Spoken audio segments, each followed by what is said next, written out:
जी हां, बिल्कुल सही पढ़ा है आपने। इस साल बैंकिंग सेक्टर के क्लरिकल लेवल पर 29,000 से ज्यादा भी भर्तियां होने वाली है। ये मैं बात कर रहा हूं क्लरिकल सेक्टर की, और ये मैं अपने मन से नहीं बता रहा हूं। कुछ दिन पहले ही ये एक बिजनेस स्टैंडर्ड में आर्टिकल पब्लिश हुआ था। इसमें साफ साफ बताया गया था कि पब्लिक सेक्टर बैंक्स में टोटल इस साल 50,000 वैकेंसीज निकलने वाली है। इन 50,000 वैकेंसीज में से 21,000 ऑफिसर की वैकेंसी होगी। और यहां पर यह बोला है कि ये ऑफिसर्स की रिक्रूटमेंट जो होगी ये फ्रेश रिक्रूटमेंट होगी। ये ऑफिसर की रिक्रूटमेंट कैसे होने वाली है? फ्रेश रिक्रूटमेंट होने वाली है। तो 50,000 में से 21,000 अगर ऑफिसर की रिक्रूटमेंट हो गई तो बचे हुए 29,000 क्लर्क लेवल पर रिक्रूटमेंट होगी, क्योंकि फ्रेशर लेवल पर रिक्रूटमेंट क्लर्क और पीओ यही दो लेवल पर होती है। तो इस साल आने वाले जितने भी क्लर्क एग्जामिनेशंस हैं, IBPS clerk, SBI clerk, RRB clerk, इन सारे क्लरिकल लेवल पर तकरीबन तकरीबन हमें ये नंबर ऑफ वैकेंसीज देखने को मिल सकती है। इस पर्टिकुलर वीडियो में मैं बात करने वाला हूं आईबीपीएस क्लर्क को लेकर। अब जिन लोगों को आईबीपीएस क्लर्क के बारे में पहले से पता है उन लोगों के लिए ये वीडियो बिल्कुल भी नहीं है। तो प्लीज आप लोग यहीं पे ये वीडियो देखना बंद कर दीजिए और अपना प्रिपरेशन जैसे आगे कंटिन्यू चल रहा था वैसे कंटिन्यू कर लीजिए, है ना। इसमें मैं आप लोगों को अगर रिसोर्सेज पता है तो ठीक, रिसोर्सेज नहीं पता है तो इस वीडियो के एंड में मैं आपके साथ रिसोर्सेज भी शेयर करने वाला हूं। तो बस आखिरी के पार्ट पे जंप करके डायरेक्ट रिसोर्सेज देख लेना और ये वीडियो क्विट करना जिनको ऑलरेडी पता है। जिनको नहीं पता है मैं उनको बता दूं, इस वीडियो में आईबीपीएस क्लर्क को लेकर मैं age, qualification, syllabus, exam pattern, salary क्या होती है, ये सारी की सारी डिटेल पर मैं बात करने वाला हूं। सबसे पहले समझते हैं कि क्लर्क क्या होता है। अगर आप कभी बैंक में गए हो, बैंक में जाने के कोई भी public sector bank, state bank of India, Canara bank, bank of Baroda, Punjab national bank, Punjab and Sindh bank, इन किसी भी नेशनल बैंक में अगर आप गए हो, आप अपने किसी भी काम के लिए जिन जिन लोगों के साथ इंटरैक्ट करते हो, कैसा काम? पैसे भराने हैं, चेकबुक निकलवाना है, चेक डिपॉजिट करना है, पासबुक प्रिंट कराना है, अकाउंट स्टेटमेंट निकालना है, डीडी बनवाना है, इन सारी की सारी कामों के लिए आप बैंक में जिसके साथ इंटरैक्ट करते हो वो सारे क्लरिकल लेवल के लोग होते हैं। तो वो होता है क्लर्क। आप क्लर्क बनने के बाद बैंक में जाके यही सारी चीजें करने वाले। अगर आप इंडिया के पब्लिक सेक्टर बैंक में क्लर्क बनने के लिए एक्साइटेड हो या फिर बनना चाहते हो तो फिर ये आईबीपीएस नाम का एक इंस्टीट्यूट है जो इसके लिए एग्जामिनेशंस कंडक्ट कराता है, इसीलिए इसको आईबीपीएस क्लर्क बोलता है। एग्जामिनेशन कौन कौन दे सकता है सबसे पहले उसकी बात करेंगे। उससे पहले एक सबसे इंपॉर्टेंट चीज, इस साल की आईबीपीएस क्लर्क की एग्जामिनेशन कब होने वाली है ये हमें ऑलरेडी पता है। सारी डिटेल्स पर जाने से पहले एक सबसे इंपॉर्टेंट चीज मैं यहां पर हाईलाइट कर दूं कि इस साल के क्लर्क के एग्जामिनेशन कब होंगे हमें पहले से पता है। आईबीपीएस ने कैलेंडर में ये डेट्स हम लोगों को बता दी है। 4, 5 और 11 अक्टूबर को ये एग्जामिनेशंस होने वाले हैं। प्रीलिम्स एग्जामिनेशन होगी 4, 5 और 11 अक्टूबर, यानी आज से अगर हम देखें तो जुलाई तो खत्म हो गया, अगस्त, सितंबर एंड अक्टूबर, हार्डली 2 महीने। 4 अक्टूबर को एग्जामिनेशन है, यानी हार्डली 2 महीने हमारे पास है। उन 2 महीनों में हमें सारी चीजें कवर भी करनी है और इस तरीके से करनी है कि साला अपना नाम उस फाइनल लिस्ट में दिख जाए। उसके बाद इसी का मेंस एग्जामिनेशन होने वाला है 29 नवंबर को। तो ये प्री और मेंस के डेट्स हमारे पास ऑलरेडी है, हमें पहले से पता है एग्जामिनेशंस कब होंगे। ठीक, तो अब इसमें कौन ये एग्जामिनेशन दे सकता है, कौन इस एग्जामिनेशन के लिए एलिजिबल होगा, वो मैं थोड़ा आप लोगों के साथ डिस्कस कर लूं। अगर मैं एज की बात करूं तो इस एग्जामिनेशन को देने के लिए आप लोगों का एज 20 से 28 के बीच में होना जरूरी है। 20 से 28 के बीच में आप लोगों की एज होनी चाहिए। ओके, एजुकेशनल क्वालिफिकेशन, आपका ग्रेजुएशन कंप्लीट होना जरूरी है। किसी भी रिकॉग्नाइज्ड यूनिवर्सिटी से आपका ग्रेजुएशन कंप्लीट होना चाहिए। मैटर नहीं करता आपने कौन से स्ट्रीम से ग्रेजुएशन किया है, बैंक के एग्जामिनेशन है तो कॉमर्स से ही आपका ग्रेजुएशन चाहिए, कोई जरूरी नहीं है। आपने इवन आर्ट्स साइड से भी अपना ग्रेजुएशन कंप्लीट कर लिया, आप एग्जामिनेशन दे सकते हो। साइंस वाले एग्जामिनेशन दे सकते हैं, कॉमर्स वाले तो दे ही सकते हैं। किसी भी स्ट्रीम से आपने ग्रेजुएशन कंप्लीट कर लिया है, किसी भी रिकॉग्नाइज्ड यूनिवर्सिटी से, आप इस एग्जामिनेशन के लिए एलिजिबल हो। तो ये एलिजिबिलिटी क्राइटेरिया है। एलिजिबिलिटी में एज रिलैक्सेशन आपको कैटेगरी के हिसाब से मिल जाता है। SC ST कैटेगरी के लिए 5 साल का रिलैक्सेशन होता है, OBC के लिए 3 साल का, PWD जनरल और AWS जो कैंडिडेट्स है PWD के, उनको 10 साल का मिलता है। PWD के कैंडिडेट्स जो SC और ST कैटेगरी को बिलोंग करते हैं उनको 15 साल का रिलैक्सेशन मिलता है। PWBD के जो OBC कैटेगरी के स्टूडेंट्स हैं उनको 13 साल का रिलैक्सेशन मिलता है। बाकी एक्स सर्विसमैन और ये सारी चीजें आप यहां पर पढ़ सकते हैं। ओके, अब यहां पर एग्जामिनेशन पैटर्न क्या होता है, अब इसमें थोड़ा सा मैं आपको क्या कहना चाहूंगा, थोड़ा सा इसको मैं आपको एक चीज कहना चाहूंगा कि ये जो पैटर्न है ना, मैं लास्ट ईयर के रेफरेंस के बता रहा हूं, है ना। लास्ट ईयर तक प्रीलिम्स का एग्जामिनेशन पैटर्न ऐसा होता था। बेसिकली कोई भी क्लर्क का एग्जामिनेशन हो, 2 ही स्टेजेस में होता है। सबसे पहला होता है प्रीलिम्स। प्रीलिम्स क्वालिफाइंग नेचर का होता है। प्रीलिम्स आपको देनी होती है, मिनिमम नंबर ऑफ मार्क्स आपको सिक्योर करने होते हैं। अगर आपने वो कट ऑफ मार्क्स से ज्यादा सिक्योर कर लिए, आप मेंस एग्जामिनेशन के लिए एलिजिबल होते हो। मेंस एग्जामिनेशन देने के बाद जो आपका फाइनल स्कोर निकलेगा, उसके बेसिस पे मेरिट लिस्ट लगेगी। आपके प्रीलिम्स के मार्क्स मेंस की मेरिट लिस्ट निकालने के लिए कंसीडर नहीं करे जाएंगे। फाइनल सिलेक्शन के लिए प्रीलिम्स के मार्क्स कंसीडर नहीं करे जाएंगे। प्रीलिम्स के मार्क्स सिर्फ और सिर्फ ये डिसाइड करते हैं कि आप लोग मेंस एग्जामिनेशन दोगे या नहीं। फाइनल सिलेक्शन मेंस में आप क्या परफॉर्म करते हो, कैसे परफॉर्म करते हो, उसके बेसिस पे होता है ना। तो मेंस क्लियर करने के बाद आप जाते हो सीधा बैंक में, भैया दे दो काम, आ गया बैंक में। तो ये जो पैटर्न है, ये पैटर्न लास्ट ईयर के रेफरेंस के साथ मैं आप लोगों के साथ शेयर कर रहा हूं। ओके, इस पैटर्न में अगर इस बार कोई बदलाव होता है तो मैं आपको बता दूंगा। आप इसी चैनल पे बने रहना है, ठीक है। चाहिए तो चैनल को सब्सक्राइब भी करके रखना, ताकि आगे आने वाली इंफॉर्मेशन आपको रेगुलर बेसिस पे मिलते रहे, है ना। नहीं तो आप टेलीग्राम पर भी मेरे साथ कनेक्टेड रह सकते हो। टेलीग्राम पर सचिन सर रीजनिंग, है ना, सचिन सर बैंकिंग वाला, ऐसा सर्च कर लो कुछ, आपको मेरा टेलीग्राम चैनल मिल जाएगा, वहां पे सारी इंफॉर्मेशन दे दी जाएगी। बेसिकली आपको 3 ही सब्जेक्ट्स पढ़ने होते हैं, चाहे प्री हो चाहे मेंस हो, है ना। सब्जेक्ट यही रहेंगे। अब पैटर्न में थोड़ा बहुत इधर उधर हो भी गया तो सब्जेक्ट आपको यही पढ़ने पड़ेंगे, सिलेबस वही रहेगा, सिलेबस चेंज नहीं होता है। इंग्लिश लैंग्वेज आपको 30 क्वेश्चन मिलेंगे 30 मार्क के लिए, 20 मिनट का टाइम दिया जाएगा।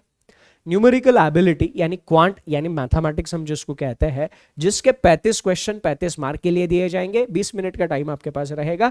रीजनिंग एबिलिटी जो सब्जेक्ट मैं खुद आप लोगों के साथ डिस्कस करूंगा, 35 क्वेश्चन 35 मिनट 20 मिनट का टाइम आपको दिया जाएगा। 1 घंटे में 100 क्वेश्चन 100 मार्क्स के लिए आपको मिलेंगे। कितने मार्क्स सिक्योर करने होंगे? अब क्लर्क में क्या होता है ना, हर स्टेट के हिसाब से कट ऑफ जाता है। तो आप अपनी स्टेट का कट ऑफ पिछले 3-4 साल का गूगल पर चेक कर लेना। For example IBPS clerk cut off for Maharashtra, उसके आगे ईयर डाल दो, आपको गूगल पे मिल जाएगा। तो जो भी आपके पिछले 3 से 5 साल के कट ऑफ का एवरेज है, उसी के आसपास आपको स्कोर करना पड़ता।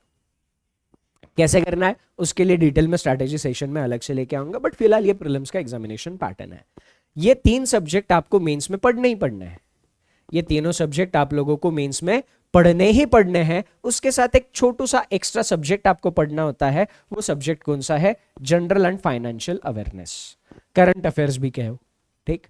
तो मेंस एग्जामिनेशन में reasoning, English and quantitative aptitude तो पढ़ना ही पढ़ना है।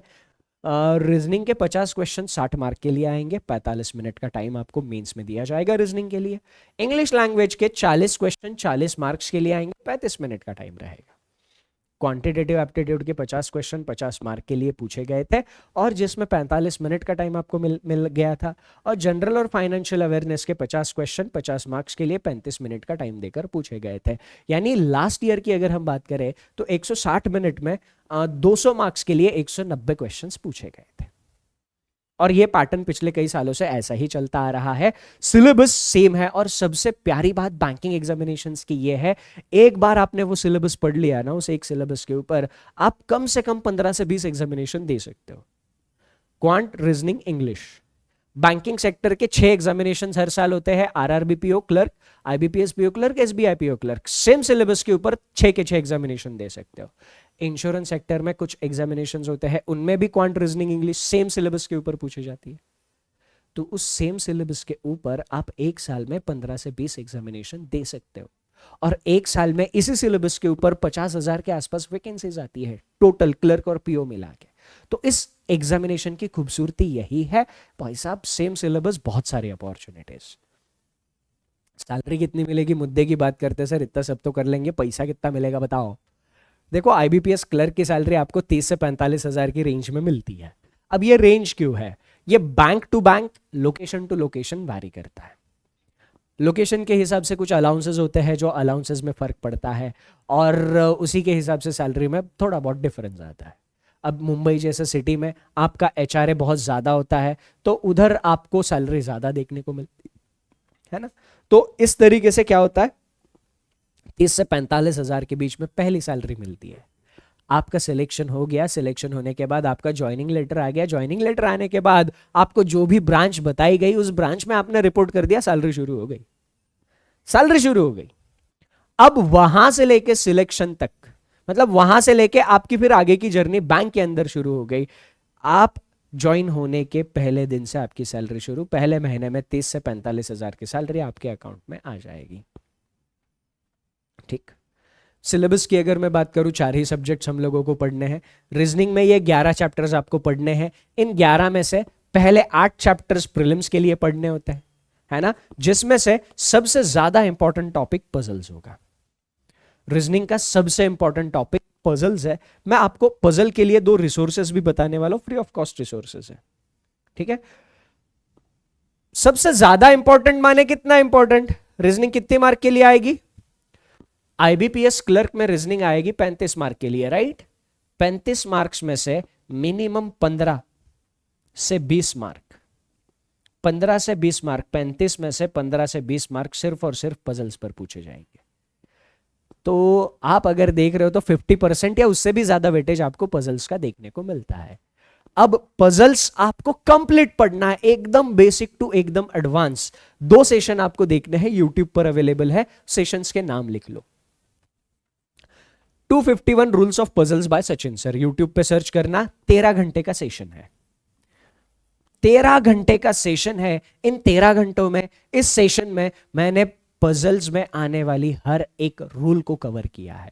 फिर चाहे प्रीलिम्स में आने वाली पजल हो या मेंस में आने वाली पजल हो, या 251 रूल अगर आपने देख लिए, उसके नोट्स बना लिए, उसको बारंबार रिवाइज करते रहे। मैं आपको बता रहा हूं, एग्जामिनेशन में इसके बाहर आपको कुछ मिलेगा ही नहीं, ना प्री में ना मेंस में।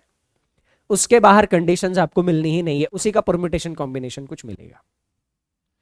तो ये दी मस्ट सेशन है हर एक बैंकिंग एस्पिरेंट के लिए। 251 rules of puzzles by Sachin sir, YouTube पर सर्च करना है। जब ये 13 घंटे का सेशन आपका कंप्लीट हो जाएगा, आपको सारी चीजें थियोरेटिकली पता चल जाएगी, तब आपको आना है प्रैक्टिस पर। प्रैक्टिस के लिए 40 घंटे का पजल का सेशन है। 40 hours puzzles by Sachin sir, YouTube पे सर्च कर लो, 40 hours puzzles by Sachin sir. ये 40 घंटे का सेशन है, आराम से देख लेना।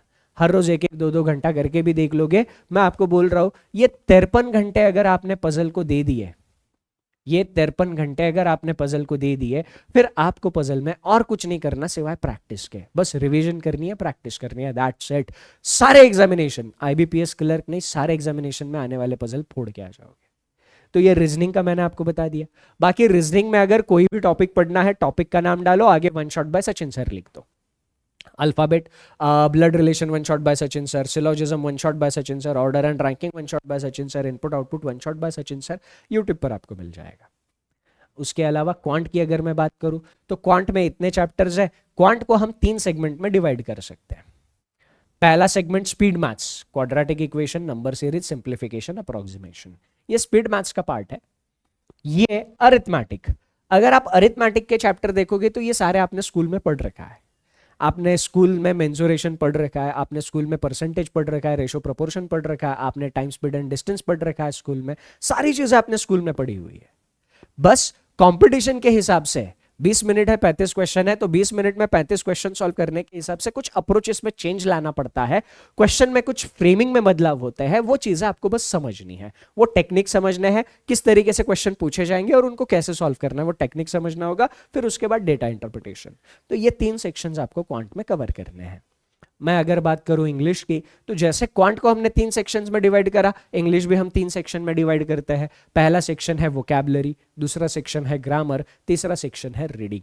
वोकैबुलरी के ऊपर आपको कुछ क्वेश्चंस मिलते हैं, जैसे फिलर्स हो गया। फिलर्स के बाद आपको वोकैबुलरी के ऊपर वर्ड स्वैप हो गया। वोकैबुलरी के ऊपर आपका क्लूज टेस्ट हो गया। ये 3 चैप्टर्स आपके वोकैबुलरी के ऊपर बेस्ड है, fillers, word swap and cloze test. इसके बाद ग्रामर के ऊपर आपके noun, pronoun, adjective, verb, adverb, preposition, फिर उसके बाद conjunction, tenses, articles, error detection, sentence improvement, ये सारी की सारी चीजें आपकी बेस्ड है ग्रामर के ऊपर। बाकी बची हुई चीजें sentence rearrangement, reading comprehension, match the column, parajumbles, ये सारा रीडिंग का पार्ट है। तो इंग्लिश में आपके 3 सेक्शंस बहुत अच्छे होने चाहिए, वोकैबुलरी, ग्रामर एंड रीडिंग। ये 3 चीजें अच्छी है, आप इंग्लिश कर लेते हो।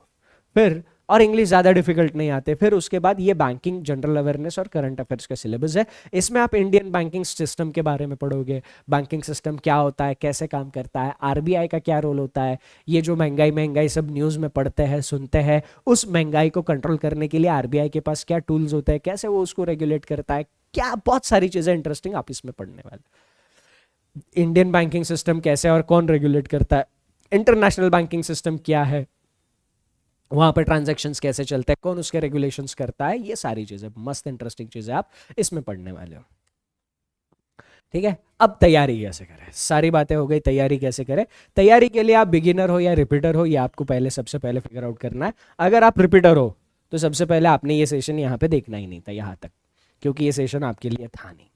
फिर भी अगर आप यहां तक आए हो तो मैं आपको बता दूं, रिपीटर के लिए एक सिंपल प्लान क्या है, रोज एक सेल्फ मॉक देना है, खुद से मॉक देना है, उसका एनालिसिस करना है, और शाम के 7 बजे जो यूट्यूब पर मैं सेशन लेता हूं उनको वो रेगुलरली फॉलो करना है। जब तक सिलेक्शन नहीं होता तब तक बस यही करना है। एक रोज खुद से मॉक लगाना है, शाम के 7 बजे जो मैं लेक्चर ले रहा हूं उसको फॉलो करना है और उसका एनालिसिस करना है, बस। रिपीटर के लिए सिंपल प्लान। बिगिनर हो तो आपको ये डिसाइड करना है कि मैं यूट्यूब से पढ़ना चाहता हूं या बैच ज्वाइन करना चाहता हूं। अगर आप यूट्यूब से पढ़ना चाहते हो तो आपके पास रीजनिंग के लिए मैंने सोर्सेज बता दिए, आप यूट्यूब से तैयारी कर लीजिए, कोई दिक्कत नहीं। अगर आप बैच ज्वाइन करना चाहते हो तो I would recommend you bank महापैक या प्रो वर्जन, किसी भी बैच का प्रो वर्जन आप ज्वाइन कर लो। बैंक महापैक में क्या होता है, बैंक महापैक 1 साल का सब्सक्रिप्शन है जिसके अंदर आपको आने वाले साल में जितनी भी एग्जामिनेशंस होगी वो सारी की सारी एग्जामिनेशंस के लिए जो भी बैचेस आएंगे सारे बैचेस का एक्सेस 1 साल तक मिल जाएगा।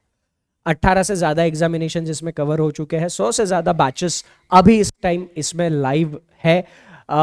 ठीक है, उसके बाद 2000 से ज्यादा लाइव क्लासेस इसमें अवेलेबल है, 2000 से ज्यादा मॉक्स अभी इसमें अवेलेबल है। आपको कुछ डाउट आता है तो 24/7 डाउट प्लेटफॉर्म भी है। अभी के लिए एक बेस्ट चीज आपके पास ये है, ये बैंक महापैक आपको जिस प्राइस में मिलता है ना, 1 साल का सब्सक्रिप्शन, अभी 31 तक, क्या बोल रहा हूं, अभी 31 जुलाई तक, 31 जुलाई तक सिर्फ आप 2 साल का सब्सक्रिप्शन सिर्फ 1 साल के प्राइस में एनरोल कर सकते हो।